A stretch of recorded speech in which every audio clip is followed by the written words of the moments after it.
আজকের বিশেষ খবরে আপনাদের জানাই স্বাগতম। প্রথমে পড়ছি শিরোনাম। পারমিট বাতিলের দাবিতে পরিবহন ভবন ঘেরাও করল শ্রমিক সংগঠন। এদিকে দুদিনের খোয়াই সফর শেষ করে মঙ্গলবার আগরতলা ফিরেছেন রাজ্যপাল ইন্দ্রসেনা রেড্ডি নাল্লু। বুধবার সকালে মহারাজগঞ্জ বাজার পরিদর্শনে যান।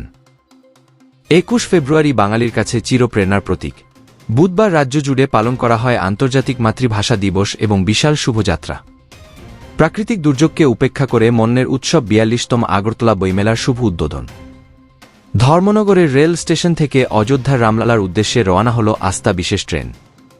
এবং গণতন্ত্র ও সংবিধান রক্ষার জন্য এবং জনজাতিদের অধিকার রক্ষা করতে বিরোধী ঐক্যের লড়াই শক্তিশালী করতে তিপ্রা মথাকে ইন্ডিয়া জোটের সাথে সঙ্গ দেওয়ার জন্য আহ্বান করল CPI-ML লিবারেশন ত্রিপুরা রাজ্য কমিটি। দর্শক, শিরোনামে সমাপ্তি। বিস্তারিত সংবাদে যাওয়ার পূর্বে অবশ্যই চ্যানেলটি সাবস্ক্রাইব করুন। পরিবহন ভবনে বেআইনি কার্যকলাপের অহরহ অভিযোগ বিগত দিনের সংবাদ মাধ্যমের শিরোনাম দখল করেছে।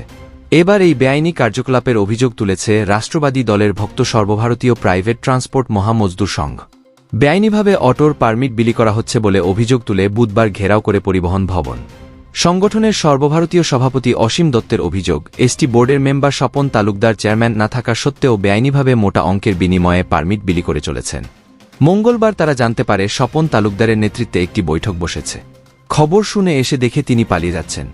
স্বপন তালুকদারের কাছে এ বিষয়ে প্রশ্ন করা হলে তিনি কোনো সদর উত্তর দিতে পারেনি সর্বভারতীয় প্রাইভেট ট্রান্সপোর্ট মহামজদুর সংঘের কার্যকর্তাদের।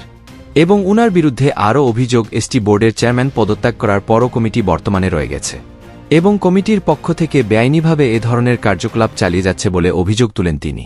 সংগঠনের পক্ষ থেকে দাবি তোলা হয় বেআইনিভাবে বিলি করা পারমিট অবিলম্বে যাতে বাতিল করা হয়। পরবর্তী সংবাদ। দুদিনের খোয়াই সফর শেষ করে মঙ্গলবার আগরতলা ফিরেছেন রাজ্যপাল ইন্দ্রসেনা রেড্ডি নাল্লু। বুধবার সকালে মহারাজগঞ্জ বাজার পরিদর্শনে যান তিনি। মহারাজগঞ্জ বাজার নিয়ে নানা সময় নানা অভিযোগ সংবাদ মাধ্যমের শিরোনাম দখল করে। এদিন রাজ্যপালের সঙ্গে ছিলেন মেয়র দীপক মজুমদার, স্থানীয় কাউন্সিলর সহ অন্যান্যরা। বাজার পরিদর্শনে গিয়ে রাজ্যপাল মাছ, মাংস, সবজি ও ফলের বাজার ঘুরে দেখেন, কথা বলেন বাজারের ব্যবসায়ীদের সাথে। সমস্ত জিনিস করতে দাম খতিয়ে দেখেন তিনি।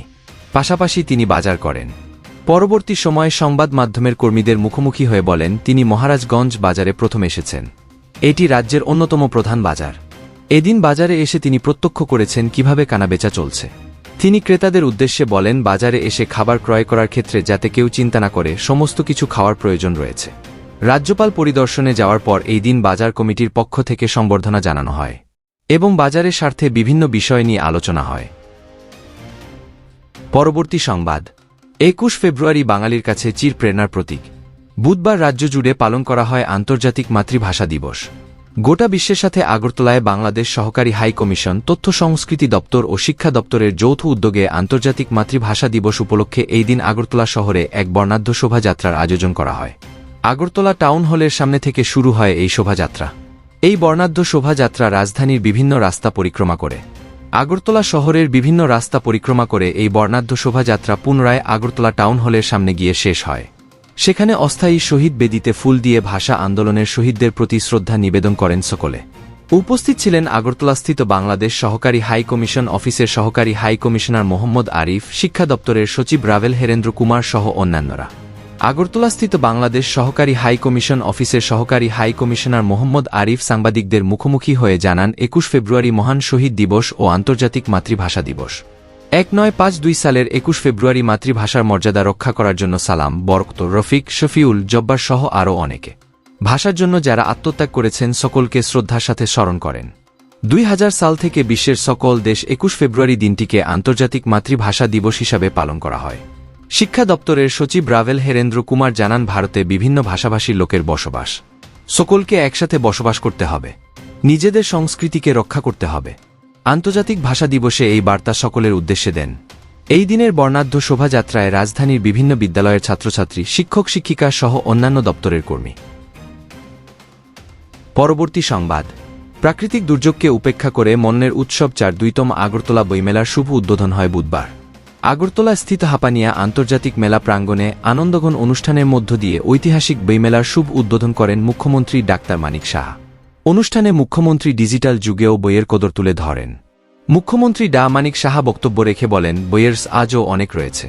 প্রতিবছর বইমেলার আয়োজন করার মূল উদ্দেশ্য হল সকলের মধ্যে বই পড়ার উৎসাহ বৃদ্ধি করা, যাতে সকলের মধ্যে অভ্যেস তৈরি হয় বই পড়ার। আজকাল মোবাইলের মাধ্যমে সবকিছু দেখে অনেকেই ভাবে অভিজ্ঞতা অর্জন করে নিয়েছে, কিন্তু বইয়ের মাধ্যমে প্রকৃত জ্ঞান বৃদ্ধি হয় ও সঠিক তথ্য পাওয়া যায়। কারণ বই যখন প্রকাশ হয় তখন সিলমোহর দিয়ে প্রকাশ করা হয়, তাই বই পড়ার অভ্যেস সকলকে করতে হবে। পাশাপাশি তিনি চিকিৎসকদের উদ্দেশ্যে বলেন, মোবাইল ফোন থেকে অভিজ্ঞতা অর্জন করে চিকিৎসা করা অত্যন্ত বিপজ্জনক। প্রত্যেক চিকিৎসকের অবশ্যই বই পড়ার প্রয়োজন রয়েছে, বিশেষ করে বই কেনা ও বই পড়ার নেশার প্রয়োজন। মুখ্যমন্ত্রী আরও বলেন, কোনো অনুষ্ঠানে উপহার হিসেবে যদি বইয়ের দেওয়া হয় তাহলে লেখক ও প্রকাশক উভয়ের মধ্যে উৎসাহ বাড়বে। পরের খবর, বুধবার সকাল 10টা 5 ধর্মনগরের রেল স্টেশন থেকে অযোধ্যার রামলালার উদ্দেশ্যে রওনা হল আস্থা বিশেষ ট্রেন। এই ট্রেনে মোট 1328 জন যাত্রী নিয়ে যাত্রা শুরু করল। যাত্রা শুরুর আগে ধর্মনগরের রেল স্টেশনে সকাল 8টা থেকে তাদেরকে অভিবাদন জানিয়ে এক সভার আয়োজন করা হয়। সভায় উপস্থিত ছিলেন প্রদেশ বিজেপি সভাপতি রাজীব ভট্টাচার্য, রাজ্য বিধানসভার অধ্যক্ষ বিশ্ববন্ধু সেন ও বিসি মোর্চার রাজ্য সভানেত্রী মলিনা দেবনাথ, বাগবাসা বিধানসভার কেন্দ্রের বিধায়ক জাদলাল দেবনাথ, ধর্মনগর পুর পরিষদের চেয়ারম্যান প্রদ্যুৎ দে সরকার সহ অন্যান্য কর্মকর্তারা। যাত্রীদের অভিবাদন অনুষ্ঠানে প্রদেশ বিজেপির সভাপতি রাজীব ভট্টাচার্য উপস্থিত ছিলেন। তিনি বলেন, দীর্ঘ 500 বছর লড়াইয়ের পর লক্ষ লক্ষ রাম সেবকদের এবং প্রধানমন্ত্রী নরেন্দ্র মোদীর ঐকান্তিক প্রয়াসে রামলালাকে প্রতিষ্ঠা করা সম্ভব হয়েছে। সবাইকে সরজু নদীতে স্নান করে রামলালার পূজা অর্চনা করতে এবং মনের তৃপ্তি উপলব্ধি করতে বলেন তিনি আরও বলেন, ভারতবাসী হিসেবে ঐক্যের জয় হয়েছে রাম মন্দির প্রতিষ্ঠার মধ্য দিয়ে। এতে গোটা দেশের মানুষ খুশি। পরবর্তী সংবাদ, গণতন্ত্র ও সংবিধান রক্ষার জন্য এবং জনজাতিদের অধিকার রক্ষা করতে বিরোধী ঐক্যের লড়াই শক্তিশালী করতে তিপ্রা মথাকে ইন্ডিয়া জোটের সাথে সঙ্গ দেওয়ার জন্য আহ্বান করল CPI-ML লিবারেশন ত্রিপুরা রাজ্য কমিটি। আগরতলা প্রেস ক্লাবে বুধবার এক সাংবাদিক সম্মেলনের মধ্য দিয়ে দলের রাজ্য সম্পাদক পার্থ কর্মকার দাবি করেন, বিজেপির স্বৈরাচারী শাসন চলছে গোটা দেশে। মোদী শাসনের সবচেয়ে বেশি অবক্ষয় সংবিধান। এ সরকারের আমলে সবচেয়ে বেশি আদিবাসী মানুষ আক্রান্ত ও উচ্ছেদ হচ্ছে। ত্রিপুরা রাজ্যের ক্ষেত্রেও যেসব প্রতিশ্রুতি দিয়ে ভারতীয় জনতা পার্টি প্রতিষ্ঠিত হয়েছে, সেই প্রতিশ্রুতিগুলি পর্যন্ত সঠিকভাবে পালন করছে না, সঠিকভাবে পরিচালনা করতে দিচ্ছে না সরকার।